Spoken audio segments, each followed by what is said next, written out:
नमस्कार.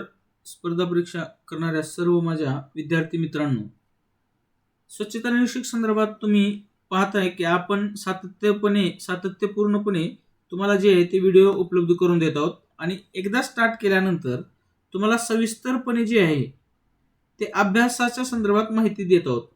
आता सॅनिटरी इन्स्पेक्टरला तुम्हाला माहिती आहे 5 विषय आहेत. 5 विषयामध्ये आजच्या व्हिडिओमध्ये आपण जीकेचे पाहणार आहोत. बरोबर. पेनचा थोडा प्रॉब्लेम आहे, परंतु जिथे अंडरलाईन कराल त्या ठिकाणी लक्ष असू द्या. ओके. तर मग आजचा पेपर मीरा भाईंदर महानगरपालिका भरती 2025 चा असून 10 ऑक्टोबर 2025 ला झालेला आहे आणि वेळ जी आहे ते 1 वाजून 1 ते 3 या दरम्यानचा आहे.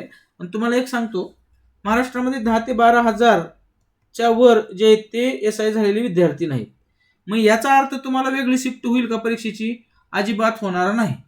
कारण महाराष्ट्रात एका शिफ्टमध्ये 70-80 हजार तरी आरामशीर जे आहेत ते विद्यार्थी बसू शकतील, एवढी कॅपॅसिटी आहे. बरं, आता हा झाला मुद्दा आपला जो आहे मुद्दा. आता मीरा भाईंदरचा पेपर मी वाचलोय. मीरा भाईंदरचा पेपर वाचल्यामुळं मला काय या पेपरमध्ये सगळ्या गोष्टी माहिती आहेत. तुम्हाला एक सांगतो, ह्या पेपरमध्ये करंट अफेअर जास्त आहे. ओके. परंतु आता ती पेपर असला तरी मी तेच प्रश्न घेतलेला आहे, कारण ते प्रश्नाचा पॅटर्न समजला पाहिजे. आणि ती पेपर जो होता घेतलेला तो TCS मार्फत होता. ओके. आणि आगामी जी परीक्षा आहे ती TCS मार्फतच होईल अशी शक्यता आहे. महानगरपालिकेची तर 101%. ओके. तर मग मी तुम्हाला परीक्षेचे प्रश्न पॅटर्न, त्याचं विश्लेषण, आवश्यक ते विश्लेषण तिथं सांगेल, बाकी काही नाही सांगणार. पहिला प्रश्न जो होता, कोणत्या 3 भारतीय संस्था संयुक्तपणे 6G कम्युनिकेशनसाठी हाय स्पीड अँटेना विकसित केली? याचं उत्तर आहे अलाहाबाद आणि ग्वाल्हेर आणि चंदीगड. ओके. तुम्हाला एक सांगायचं आहे की 6G सध्या सुरू नाही, परंतु आपल्या मोबाईलमध्ये 5G आहे. ओके. येणाऱ्या काळामध्ये ह्यावर प्रश्न येईल का? तर 6G संदर्भात जर काही कम्युनिकेशन संदर्भात महत्वाचा मुद्दा आला तर येऊ शकतो. आता स्टॅटिकच्या बाबतीत विचार केला तर भारतानं काय केलेलं आहे, 2030 पर्यंत देशात 6G सेवा सुरू करण्याचे एक उद्दिष्ट ठेवलेलं आहे. ओके. तर त्या अनुषंगानं जे आहे ते 1 वर्ष लक्षात ठेवा, बाकी काहीच आवश्यकता नाही. 5G जी स्पीड तुम्हाला माहिती आहे कशी आहे, 6G ह्याच्या 100 पट देखील वाढू शकते. ते डेव्हलपमेंट चालूच आहे, सरकार त्याचं डेव्हलप करतच राहतं. ओके. करंट अफेअर्सचा प्रश्न होता. दुसरा देखील जो प्रश्न आहे तो करंट अफेअर्सच्या निगडीतच आहे. बघा कोणता आहे, कोणत्या राज्य सरकारने 2025 मध्ये प्रत्येक जिल्ह्यात 50 कृत्रिम सँड क्रशर युनिट्सना परवानगी देणारे धोरण जाहीर केले? तर ते महाराष्ट्र आहे. ह्यावर बरेच वेळेस लेख आला होता, त्यामुळे एक लक्षात घ्या. ह्या लेखमध्ये काय होतं, ह्या लेखमध्ये जे होतं म्हणजे वाळूचे धोरण संदर्भात, म्हणजे कसं नदीचं जे नदी पात्रात जे आहे ते उपसा होत होतं आणि त्या उपसा होत होतं नदी पात्रातून वाळूचा भरमसाठ उपसा होत असल्यामुळं जे आहे ती खडक किंवा दगडाचा चुरा करून कृत्रिम वाळू तयार करण्यासंदर्भाचं हे धोरण आहे. हे लक्षात ठेवा. हे पुन्हा प्रश्न येणार नाही आणि हा स्टॅटिक जीके देखील नाहीये, परंतु ते करंट अफेअर्सला काय वाचलं पाहिजे हे तुमच्या लक्षात आलं असेल. करंट अफेअर्सचा हा दुसरा प्रश्न आतापर्यंत आलेला आहे. ओके. पुढे जुलै 2025 मध्ये कोणत्या संस्थेने वीर परिवार सहयोग योजना सुरू केली? आता ही Indian army welfare board, national league service authority, army wives welfare association, central legal support council. आता हे सगळे जे आहेत ते गव्हर्नमेंट ऑथोराइज नाहीत. हे सगळे जे प्रायव्हेट असल्यासारखं किंवा त्यांची एक संघटना असल्याने. मग यामध्ये काय आपलं जे उत्तर आहे ते नॅशनल लीगल सर्व्हिस अथॉरिटी आहे. भारतीय लष्करातील शहीद जवानाच्या किंवा सेवेत असताना मृत्यू पावलेल्या सैनिकांच्या कुटुंबियासाठी हे जे आहे ती वीर परिवार सहयोग योजना सुरू केलेली आहे. त्यांच्या कुटुंबांना आर्थिक मदत करणे, पेन्शन संबंधात असलेले डॉक्युमेंटच्या संदर्भात मदत करणे हे यामागचा उद्देश आहे. वीर परिवार म्हणजे देशासाठी सर्वोच्च बलिदान देणे. आता ह्याच्यात एक गोष्ट लक्षात घ्या, ह्या 2 मुद्द्यामध्ये दिनविशेष भारतीय लष्कराच्या संदर्भात विचारलं जातं. तर भारतीय लष्कर दिन हे लक्षात ठेवा. भारतीय लष्कर दिन 15 जानेवारीला साजरा केला जातं आणि ध्वज दिन हे 7 डिसेंबरला साजरा केलं जातं. हे 2 गोष्टी लक्षात ठेवा. हे स्टॅटिक जीके ह्यावर दोन्हीवर प्रश्न यापूर्वी आलेला आहे. पुढचा प्रश्न आहे 2025 मध्ये दल सरोवर येथे झालेल्या खेलो इंडिया जल क्रीडा महोत्सवात. बघा 2025चा 2026 मध्ये प्रश्न येऊ शकतो. हा महत्वाचा प्रश्न आहे. असा प्रश्न येऊ शकतो की खेलो इंडिया जल क्रीडा कुठे आयोजित करण्यात आल्या होत्या वर्ष 2025. आगामी 2026 चे देखील खेलो इंडिया जल क्रीडा कुठे आहेत किंवा खेलो इंडिया संदर्भातचे जे काही करंट अफेअर्स असतील ते लक्षात ठेवायचं. त्यानंतर आता ही दल सरोवर आहे, दल सरोवर कोणत्या राज्यात आहे हे देखील माहिती पाहिजे. दल सरोवर कुठं आहे, श्रीनगरला आहे आणि ही जम्मू काश्मीरमध्ये आहे. हे जे की झाला आपला जिओग्राफीचा पार्ट. ओके, ह्याच्यामध्ये क्रीडा याच्यामध्ये कोणता क्रीडा प्रकार नव्हता असा प्रश्न विचारलेला आहे. ह्या लास्ट मुवमेंटला देखील लक्षात ठेवायचे आहे. तर ह्याच्यामध्ये जो क्रीडा प्रकार जो नव्हता तो म्हणजे जेट स्की रेसिंग. बाकी इतर जे आहेत ते सर्व या खेळामध्ये होते. हे प्रश्न प्रकार आपल्याला अवघड लेवलमध्ये आतापर्यंत जे काही झालेले आहेत त्यापैकी 2 प्रश्न जे आहेत, दुसरा प्रश्न सोडता जो आहे बाकी पहिला आणि तिसरा हे सगळे अवघड आहेत असा माझ्या अनुसरणानुसार तुम्हाला सांगण्याचा प्रयत्न आहे. ओके, त्यामुळे मी काय म्हटलं, नॉन टेक्निकल मध्ये जी के एवढा मोठा आहे, तुम्ही कराल तेवढं तिथं कमी आहे. पुढे आहे, महाराष्ट्र सरकारने सुरू केलेली कोणती आरोग्य विमा सेवा नामिका प्रविष्ट रुग्णालयाद्वारे दुय्यम आणि तृतीय कॅशलेस उपचार सेवा प्रदान करते. ही सोपा प्रश्न आहे, प्रत्येक वेळेस वर्तमानपत्रामध्ये आलेला आहे, त्यामुळे ते काय अवघड नाही. महात्मा ज्योतिबा फुले जन आरोग्य योजना. ओके, तुम्ही आयुष्यमान भारत योजना याचा देखील डिटेल जे आहे ते अभ्यास करून ठेवणं आवश्यक आहे. हे तुमच्यासाठी मी महत्वपूर्ण जे आहे ते मुद्दा देतोय. हे लक्षात ठेवायचं, सगळं ह्याचं पॉइंट्स काढून ठेवा, सगळं क्लिअर करून घ्या तुम्ही. ओके, पुन्हा हे आपलं ह्याचं उत्तर सांगितलं, महात्मा ज्योतिबा फुले जन आरोग्य योजना याची सुरुवात जी झाली होती ती झाली होती 1 एप्रिल 2017. आपल्या स्वच्छता आणि तांत्रिक डायरी पुस्तकात आहे, मेंटरशिप प्रोग्राम मध्ये पण ते दिलेलं आहे. परंतु ह्याचं जे पूर्वीचं नाव होतं राजीव गांधीजी. ओके, राजीव गांधी जीवनदायी आरोग्य योजना अशा प्रकारचं त्याचं नाव होतं. पेन व्यवस्थित चालत नाही, परंतु तुम्ही अंदाज समजून घ्या. याचं पूर्वीचं नाव तुम्ही स्वच्छता आणि तांत्रिक डायरी वापरला असेल, त्यात काही सगळे नोट्स आहेत मेंटरशिप प्रोग्राम मध्ये दिलेलं आहे. 5 लाखापर्यंत जी आहे, 5 लाखापर्यंत जे विमा संरक्षण यामध्ये आरोग्य विमा संरक्षण जे आहे त्यामध्ये. आता काय झालेलं आहे, महात्मा ज्योतिबा फुले योजना प्लस आयुष्यमान भारत योजना ह्याचं एकत्रीकरण झालेलं आहे. हे दोन्ही एकत्र करून ते पूर्ण महाराष्ट्रभर त्याची अंमलबजावणी करण्यात येत आहे. हे पण लक्षात ठेवा. ह्यावर प्रश्न SIच्याच एका परीक्षेत आलेला आहे, जीकेच्यावर ज्यावेळेस मी शिकवेल त्यावेळेस तुमच्या लक्षात येऊन लागेल की नेमकं बरोबर बोलले होते सर. पुढचा प्रश्न आहे, हा ठीक आहे, मेंटरशिप प्रोग्राम बद्दल थोडं सांगून देतो मी. हे बघा, आरोग्य गट तुम्ही करा किंवा तलाठीची करा किंवा आरोग्य विभागातलं कुठलेही करा, MPW, ANM, GNM आणि सेंटर इन्स्पेक्टर. SIची 299 रुपये फी आहे, कारण तुम्ही साहेब होणार आहे. MPW आणि ANM, GNM यांची फक्त 199 रुपये फी आहे. बाकी यांची जी आहे ती 149 रुपये फी आहे. तलाठी मेंटरशिप 199, 5000 ऑब्जेक्टिव्ह जरी करत असलो टार्गेट तरी जास्तच ठेवणार आहे. याच्यामध्ये तर भरपूर आहे, 2500चं कमिटमेंट केलेलं आहे, परंतु बघू जेवढं जास्त देता येईल तेवढं आपण जास्त त्या कोर्समध्ये देण्याचा प्रयत्न करू. पुढचा प्रश्न आहे, खालीलपैकी कोणत्या नेत्याने सर्वंट्स ऑफ इंडिया सोसायटीची स्थापना केलेली आहे. आता जीकेच्या बाबतीत हा विचार केला तर कमीत कमी 10 ते 20 वेळा हा प्रश्न वेगवेगळ्या परीक्षेमध्ये रिपीट झालेला आहे. लक्षात आलं. पुन्हा एकदा सांगायचा उद्देश काय की रीड लेस रिपीट मोर या तत्वाचा वापर करून जीकेचा अभ्यास करा. जास्त सरळ सेवेमध्ये मोठी पुस्तकं वाचायचा प्रयत्न करू नका. तुम्हाला जसं महाराष्ट्रात 1 नंबर आरोग्य विभाग तांत्रिक डायरी आहे तसंच ऑनलाईन स्वरूपात TCS IBPS पॅटर्ननुसार विजयपथ पब्लिकेशनचं पुस्तक आहे. ओके, त्यानंतर जर तुम्हाला मॅथ रिझनिंग करायचं असेल तर स्मार्ट स्टडी पब्लिकेशनचं एक पुस्तक आहे TCS IBPS वर्गीकृत प्रश्न, त्याच्यामध्ये गणित, बुद्धिमत्ता, जीके ते पण तिथे कव्हर होऊन जाईल.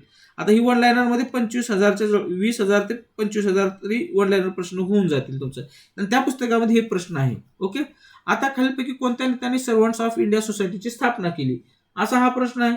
ह्याचं उत्तर आहे गोपाळकृष्ण गोखले. भारत सेवक समाज असं याला मराठीमध्ये म्हटलं जातं. Okay,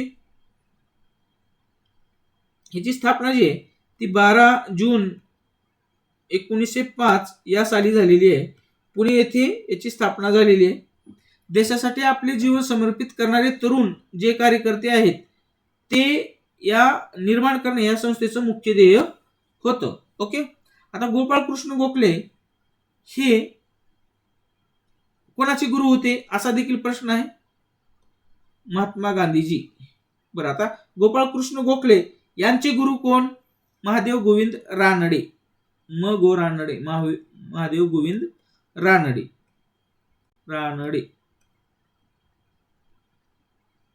okay. आणि महादेव गोविंद रानडे यांचे गुरु कोण? के.टी. तेलंग.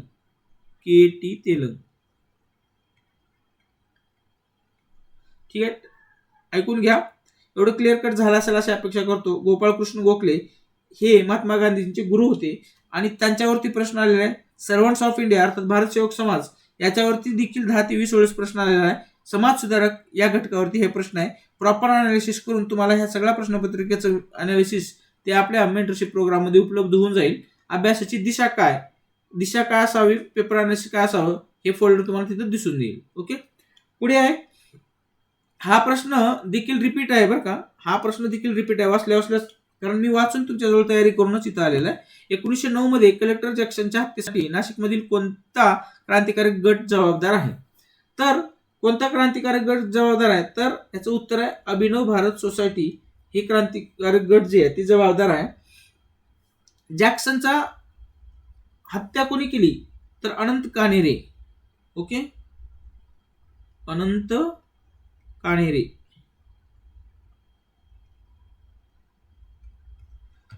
कोठे केली? नाशिक या ठिकाणी.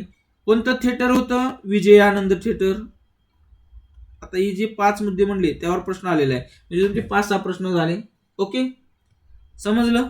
अभिनव भारत संघटना, मित्रमेळा संघटना जिची स्थापना, मित्रमेळा जी आहे 1899 ला स्थापन झाली मित्रमेळा. आणि ह्या मित्रमेळाचे रूपांतर कशामध्ये झालं? आता जे आपल्या प्रश्नामध्ये अभिनव भारत त्याच्यामध्ये झालं. कोणत्या वर्षी झालेलं आहे? तर ते 1904 या साली झालेलं आहे. ओके, लक्षात आले? हे क्लिअर कट झालं. पुढचा प्रश्न आहे आपला, भारतीय संविधानातील खालीलपैकी कोणत्या अनुच्छेदाची जोडी चुकीची आहे? हा प्रश्न रिपीटेड आहे. आता कुठं रिपीटेड आहे का आणि हे पुरावा दाखवू शकत नाही, कारण तुम्ही फक्त मोजक्या परीक्षेची तयारी करताय, परंतु तुम्ही जेवढे पद आहेत त्या सगळ्याची तयारी करून घेतो आणि त्याचेच मेंटरशिप प्रोग्राम जे आपल्या टर्निंग पॉइंट्स ऍपवर आहेत. त्यामुळे मला माहित आहे की प्रश्न आला होता का नाही. जीकेचे जे प्रश्न आहेत सरळ सेवेमध्ये ते 90% काय 95% प्रश्न रिपीट आहेत, जर चालू घडामोडी वगळलं तर. ओके, क्लिअर कट जे आहे ते आहे. पुरावा द्यायचा असेल तर एक दिवस देऊ, परंतु सध्या तरी वेळ नाही. भारतीय संविधानातील कोणत्या अनुच्छेदाची जोडी चुकीची जुळली आहे? अनुच्छेद 1 बघूया. अनुच्छेद 43 मध्ये कामगारांसाठी राहणीमान, वेतन आणि कामाच्या परिस्थिती. बघा, मार्गदर्शक तत्वे जी आहेत त्यामध्ये आता ही जे टॉपिक आहे तो फंडामेंटल DPSP म्हणजेच मार्गदर्शक तत्व याच्या संदर्भातील आहे. त्याच्यात ही सगळं कलम नमूद आहेत, तर त्याच्या संदर्भात आहे. पुढे कलम 47 जी आहे, शोषण आणि सार्वजनिक आरोग्याचा स्तर वाढवण्याचे राज्याचे कर्तव्य, याच्या संदर्भातचं हे दोन्ही जे आहेत ते बरोबर आहे. अनुच्छेद 41 मध्ये काय म्हणते? रोजगार, शिक्षण आणि सार्वजनिक मदत मिळण्याचा अधिकार, हे देखील बरोबर आहे. परंतु अनुच्छेद 46 जे आहे ते आंतरराष्ट्रीय शांतता आणि सुरक्षिततेला प्रोत्साहन, हे चुकीचं आहे. याचं जे आर्टिकल आहे ते 51 आहे आणि ही 51 बद्दल ना MPSCचं जर तुम्ही कधी वाचले असतील प्रिव्हियस इयर क्वेश्चन करून, असंख्य वेळेस प्रश्न याच्यावरती आलेला आहे. असंख्य म्हणू शकत नाही, परंतु आकड्यामध्ये विचार केला तर हा आंतरराष्ट्रीय शांतता व सुरक्षिततेला प्रोत्साहन देणे हे आर्टिकल 51चा आहेच आहे. लक्षात आलं? आता आर्टिकल 46 काय आहे? तर अनुसूचित जाती, त्यानंतर अनुसूचित जमाती किंवा इतर दुर्बल घटक, ज्याला EWS म्हणू शकतो आपण, EWS शैक्षणिक व आर्थिक हित संवर्धन करण्यासंदर्भात कलम जे आहे ते कलम 46 आहे. ओके, त्यानंतर आपला पुढचा प्रश्न आहे, खालीलपैकी कोणता आंतरराष्ट्रीय करार ओझोन कमी करण्यासंदर्भातचा आहे? हा रिपीटेड प्रश्न आहे आणि ह्याचं उत्तर जे आहे ते मॉन्ट्रियल प्रोटोकॉल आहे. तुम्हाला मॉन्ट्रियल प्रोटोकॉलवर भरपूर वेळेस प्रश्न दिसेल. हा ओझोन थराचं संरक्षण करण्याच्या संदर्भात करार आहे आणि हा जो आहे तो 1987 झाला. आता ओझोन संदर्भात दिनविशेष लक्षात ठेवायचे. 16 सप्टेंबर हे दिनविशेष जे आहे जागतिक ओझोन दिन म्हणून साजरा केला जातो. ज्याप्रमाणे ओझोन संदर्भात मॉन्ट्रियल करार झाला त्या संदर्भातच क्योटो प्रोटोकॉल आहे. क्योटो प्रोटोकॉल जो आहे तो ग्रीन हाऊस इफेक्ट जो आहे, ग्रीन हाऊस हरितगृह वायू याच्या संदर्भातला आहे. ओके, तर कृपया करून लक्षात घ्या. त्यानंतर आपला पुढचा प्रश्न आहे, पुढचा प्रश्न आहे, भारतीय संविधानाच्या 52व्या सुधारणा अधिनियमाद्वारे खालीलपैकी कोणती अनुसूची जोडण्यात आली? ही 52वी घटना दुरुस्ती अनुसूची सुधारणा म्हणजेच TCSच्या पॅटर्न मध्ये घटना दुरुस्ती शब्द वापरत नाही, तर अशा प्रकारचा शब्द तिथं वापरला जातोय. तर 52वी सुधारणा अधिनियम या अंतर्गत कोणती अनुसूची जोडण्यात आली? तर 10वी अनुसूची जी आहे ती जोडण्यात आलेली आहे. आता ह्याच्यावरती प्रश्न असा किती वेळेस आलेला आहे? तर प्रत्येक वेळेस प्रश्न आलेला आहे ज्या वेळेस एखादा पक्ष म्हणजे सध्या तरी 10वी घटना दुरुस्ती खूप वेळेस चर्चेत येते. ही 52 घटना दुरुस्ती 1985 ला झाली. पक्षांतर बंदी संदर्भातचा जो आहे त्या संदर्भातचा हा आहे. ओके, घटना दुरुस्ती आहे 10वी अनुसूची. ओके, क्लिअर कट समजत असेल. ही पक्षांतर बंदीच्या संदर्भातचा जो आहे तो घटना दुरुस्ती आहे 1985च्या. ह्यावर प्रश्न आलेला आहे. 11वी अनुसूची जी आहे 73व्या घटना दुरुस्तीने जोडली गेली, जी पंचायत राज संदर्भातची आहे. आणि 9वी अनुसूची जी आहे ती 1951 साली जोडली गेली आणि ही पहिली जी घटना दुरुस्ती आहे फर्स्ट अमेंडमेंट यानुसार जोडली गेली. आणि ही जी आहे 9वी अनुसूची ती जमीन सुधारणा या संदर्भातची आहे. ओके, अशा प्रकारे आपले आजच्या व्हिडिओमध्ये 10 प्रश्न आहेत. तर आता पुढे जे आहे पुढचा प्रश्न आपण बघूया. हे सगळे पुस्तक आहेत, हे पॉज करून तुम्ही बघू शकता ज्याला आवश्यक आहे. हे TCSचं जी के म्हणलं होतं ना, हे पुस्तक तुम्ही घ्या, म्हणजे काय विनाकारण जास्त वेळ पण जाणार नाही. बाकी ही गणित बुद्धिमत्ता जी आहे परीक्षा पॅटर्न TCSचा समजून घेण्यासाठी हे पुस्तक तुम्ही वापरू शकता. इथे संपर्क क्रमांक दिलेला आहे. बाकी इतर विषयांचा आरोग्य विभागाचं तर तुम्हाला माहित आहे संपर्कात असल्यामुळं काय अडचण विषय नाही. त्यानंतर आपला पुढचा प्रश्न आहे, जून 1992 मध्ये अजेंडा 21 सुरू करणारे अर्थ समिट कुठे आयोजित करण्यात आले होते? आता ह्याचं उत्तर आहे, ह्याला वसुंधरा परिषद असं म्हटलं जातं. वसुंधरा परिषद. आता अजेंडा 21 कुठे आयोजित केली होती असा प्रश्न आहे. याचं उत्तर रिओ दी जानेरो या ठिकाणी आहे. आता हा प्रश्न करंट अफेअर्सशी निगडीत नाही, पर्यावरण याच्या संदर्भात आहे. तुम्हाला माहित आहे ना, SIच्या परीक्षेमध्ये एन्व्हायरमेंट सगळ्यात जास्त मॅटर करतो. आणि एन्व्हायरमेंट ही जीकेचाही पार्ट आहे आणि आपल्या तांत्रिकचा देखील पार्ट आहे. पुन्हा एकदा लक्षात घ्या.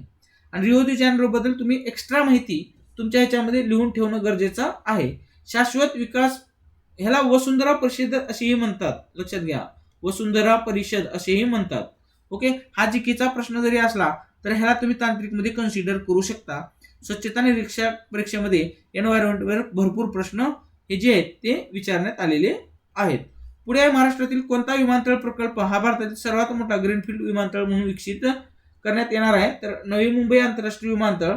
आता ह्याच्या संदर्भात नेहमी चर्चेत असतं की विमानतळाला दिवा पाटील यांचे नाव देण्यात यावे, तर बहुतेक ते दिलेलं आहे लोकनेते दिवा पाटीलला. लक्षात घ्या, कारण आंदोलन वगैरे झाल्यानंतर ते पेपरात आलेलं होतं. हे प्रश्न करंट अफेअर्सशी निगडीत आहे, यावर प्रश्न पुन्हा येईल तर येऊ शकतो. आंतरराष्ट्रीय विमानतळाला कोणतं नाव आहे? तर लोकनेते दिवा पाटील हे नाव तुम्हाला लक्षात ठेवायच्या परीक्षेच्या संदर्भात. त्यानंतर आपला प्रश्न क्रमांक 13 आहे, भारताच्या जनगणनेनुसार 2011 एखाद्या क्षेत्राला जनगणना शहर म्हणून परिभाषित करण्यासाठी खालीलपैकी कोणता निकष वापरला नाही? आता ऍक्च्युली हे प्रश्न ना तुम्हाला 11वीच्या कुठल्या तरी एका पुस्तकामध्ये दिसेल. हे मला माहिती आहे स्टेट बोर्ड मध्ये आहे. आणि ह्याच्यात काय एकदम सोपा प्रश्न आहे. आणि ही प्रश्न MPSC ला देखील प्रश्न आलेला होता पूर्व परीक्षेमध्ये. ओके, नाही सॉरी, मुख्यला कुठला तरी आलेला होता. जरी TCS पॅटर्न असला तरी कुठून कसे प्रश्न उचलतात हे लक्षात घ्या. त्याच्यामध्ये पर्याय बदललेला आहे, परंतु अशा प्रकारचा प्रश्न आयोगाला देखील होता आणि सरळ सेवेला देखील प्रश्न जे आहे ते विचारायची प्रोबॅबिलिटी आहे. आता तुम्हाला काय प्रश्न विचारलं, तुमचा जो संबंध आहे तो नगर परिषद आणि महानगरपालिका याच्याशी संदर्भात आहे. मग तुम्हाला ते निकष माहिती पाहिजे लोकसंख्येची. शहर किंवा महानगरपालिकेचे निकष काय, नगर परिषद, नगरपंचायत ह्याचे निकष पाहिजे. आणि तुम्हाला अभ्यासक्रमाचा पार्ट देखील आहे की महानगरपालिकेच्या अभ्यासक्रमावर जे आहे ते तुम्हाला ऑलरेडी अभ्यासक्रम आहे. तर ह्याचे जे निकष आहेत ते अगोदर सांगतो. प्रति चौरस किलोमीटर किमान 400 व्यक्तींची लोकसंख्या घनता पाहिजेच. किमान 5000 रहिवासी लोकसंख्या पाहिजेच. त्यानंतर किमान 75% पुरुष हे कामगार बिगर कृषी कामामध्ये म्हणजे शेतकरी नाही पाहिजे. ओके, हे 3 निकष बरोबर आहेत. परंतु चौथा जो वसाहतीत किमान एक महाविद्यालयाचे अस्तित्व हे निकष त्याच्यामध्ये नाहीच. हे तर हे अस्तित्व जे या संदर्भात जे आहे ते चुकीचं आहे.